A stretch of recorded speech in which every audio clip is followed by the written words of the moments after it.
Thank you for checking out the Make a Buck with a Truck podcast. First of all, I'd like to thank everybody for your likes, comments, and shares during my last video. Don't forget to subscribe to my YouTube channel. And on this episode, it's all about mindset, mindset, mindset. Miss Donna Wood is a lady trucker, lady CEO of her own trucking company, and she's going to tell you how to do it. Let me tell you, if you're out there slipping and tripping on your miles, Miss Wood is getting it in, making a buck with a truck. Now we have Miss Donna Wood, owner, operator, company owner of Taraja Dan Logistics LLC. Did I say it right that time? No. I didn't say it for me. Taraja Dan. Taraja Dan. There we go. I'm sorry. I'm thinking about Taraji now. Y'all forgive me. All right. So, Miss Wood is owner operator. Have you ever been a company driver before? I have. Okay. So how long were you a company driver? Ooh, total of about a year and a half. Year and a half. Okay. So how long had you been driving? It'll be 4 years in January, so 3.5 years. Okay. Okay. Cool. Okay. So you did. I started off as a lease driver with Okay. Prime. I went to school at Prime, and they train you. And at the end of the training, you have to stay with them for a year. I went straight into leasing instead of a company driver with them because I'm a control freak. Right. And I don't want them to tell me to go where I don't want to go. I get it. I've run businesses my whole life anyway, so I was real confident that I could make it work, and I did. I left there, and then I was a company driver for JB Hunt for about 7 months. And then I went to Eagle Express for about a year. And after that, that's when I bought my truck. Okay, great. So, if you mind your truck, would you say that you work harder or do you work less? I kind of work harder because I'm on a grind. I'm really trying to accomplish a lot in a short period of time. Okay. So I do work harder. Okay. Let me rephrase that. I think I work just as hard. Right. You know what I Okay. mean? Okay. I work just as hard, but it's more lucrative. It's more worth it. Right, okay. Right. So what are some of the pros and cons? What are some of the pros of becoming an owner operator? Some of the pros, of course, again, I'm a control freak. Okay. When I'm ready to go, I'm ready to go. I like to travel, so when I'm ready to book a trip, I don't want nobody telling me I can't go on my trip or asking for permission. I also, I go where I want to go. If it's places, like I don't like the Northeast, so I don't go there, period. Okay. As a matter of fact, for the winter, I'm not going above 70, so I'm Right, I looking, understand. forward. So you get a lot of control over your schedule, over where you go, over when you want to take off, over what loads you want to take. So those are the pros. Okay, so what are some of the cons? Some of the cons is that it's all on you. I mean, anything that happens to your truck, it's on you. So, and that could be a good or a bad thing. It just depends on your truck. You gotta make sure you keep your maintenance and, stuff like that. Okay. So, Okay. to me, that's really the only con. It's on you, the paperwork, keeping your numbers on track, Right. making sure you're profitable, Okay. all that's a con. But, it's just some work, but. Okay. So, what is your 5-year goal? My 5-year goal is to have someone else in my truck. There you go. I plan to, I'm recently divorced. Okay. So I started from scratch. So in 5 years, I just moved to Georgia from Indianapolis, from DC.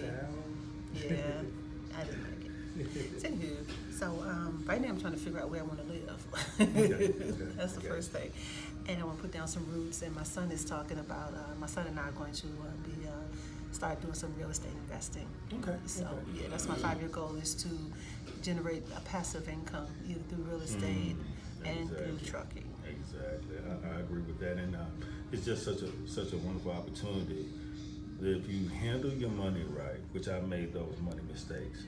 So, what would you suggest for a young 35-year-old male or female, or a 25-year-old male or female starting in the trucking industry? How would you suggest they get started? I would suggest, for me, I think going to a school or a company like Prime, I think that was ideal because, they help you get your license. Right. They pay you while you're working on it. Exactly. And some people saw the 1-year commitment as for me, I just saw that it was a guarantee that I had a job when it was done. Right. Okay. So I now got what you. I Yeah, did that was makes it was sense. on me. So I definitely recommend it. That's the best way to get started, because you know at the end, once you get your license, you still have to be in a truck with a trainer for like 30,000 miles, which goes fast. It sounds like a lot, but it goes fast. Right. But you'll be with someone. I also suggest do it in the winter. Yeah. Icy roads, cold mountains, all of that stuff. It's best to do it in the winter while you have someone in the truck with you. Right. You don't want your first winter to be your By yourself. not at all. Yeah, So I get it. yeah. Yeah. Okay. All right. Well, that's great. And so as far as moving your money the way you're supposed to, what would you suggest? Would you suggest the 50-50 plan? Some people do like 50-30-20, as far as 50% to themselves, 30% to the truck, 20% for incidentals. So what would you suggest? I'm still working that out. Mhm. For me, I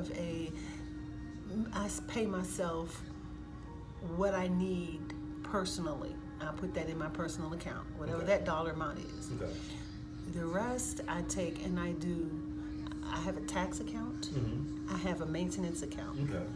And that's what I do. You know, I make sure I split whatever's left between those two accounts Okay. and build those up. But I definitely want to suggest that when you get started, to make sure you set those accounts up, because you never know when something's going to go wrong with your truck. You don't want to be spending every dollar you get. Right, I You get never it. know when something's going to go wrong. So you always want to have some emergency money. And you never know, you might break down in California and have to fly home. That's true. You That's need true. to have that emergency money. And then you don't want to get in trouble with the IRS. Mhm. So you definitely want to do your quarterly taxes like you're supposed to Okay. Okay. file them. Yeah. Okay. And there you go back. You know, what I tell my children is make a plan. Mhm. Plan backwards. Like you said, where do you want to be in 5 years? And set it, you know, and look at where you are and what it's going to take to get you to that 5-year goal. Okay. And start working from there. Okay. Yeah. Okay. That's great. That's I think great information. I think life is like I got this from Earl Nightingale. If you take a ship and you put it in the harbor Right. and you start the motor and just unhook it and let it go, Yeah. who knows where it's going to end up? That's true. But if you take that same ship, give it a crew, give it a destination, give it a route plan, it's going to get there 99.9% of the time. That's true. The same thing with life. Don't just float through life letting life happen. Mm-hmm. Set your plan. Oh, that's powerful. That's great information. I'm an Earl Nightingale Really? fan as well. Yeah, The Strangest Secret. Oh, yeah. And so with that being said, I love so that. let's talk mindset for a minute. Okay. So would you say that the mindset that it takes to be an owner-operator is one that I can do it or I will do it? Or what's the mindset shift that you have to make between becoming a company driver and an owner-operator? You have to believe in yourself. Okay. That's number one. You have to believe in yourself. Nobody knows everything. Mm-hmm. So what is important is that whatever you don't know, you get somebody who does know. Right. You may not ever be an accountant. You may not ever know the ins and outs of the trucking, of filing this and writing off that.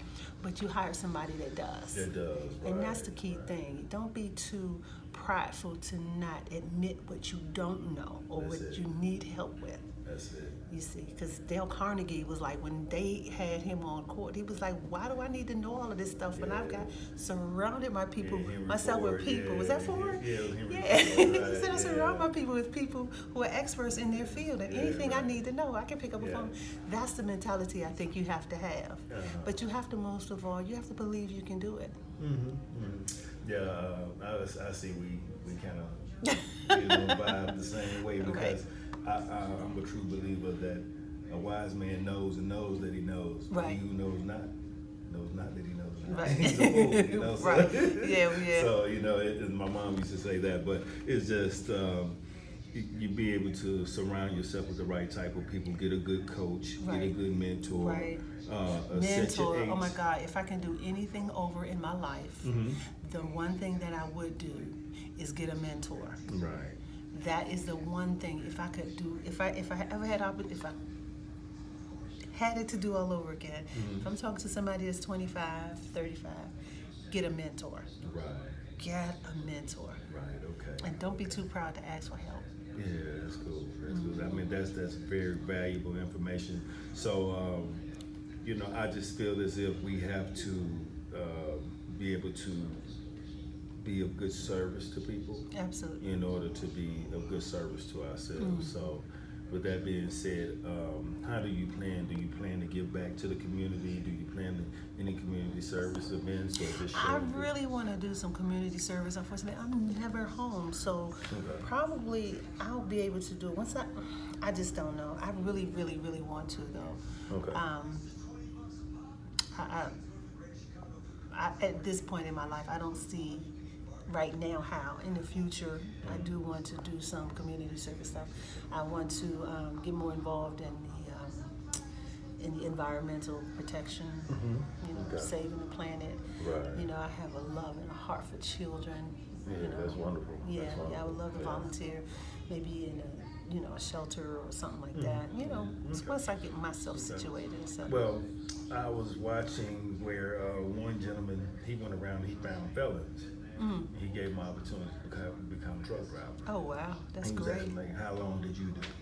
Right. The guy was like, well, I did 5 years. Well, come on, let me teach you how to drive a truck. Yeah.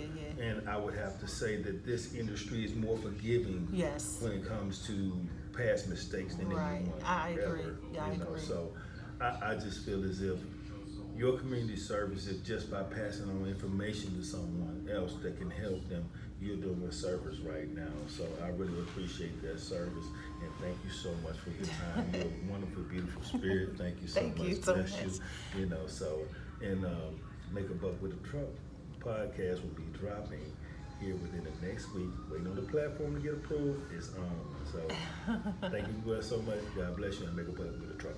All right. Thanks.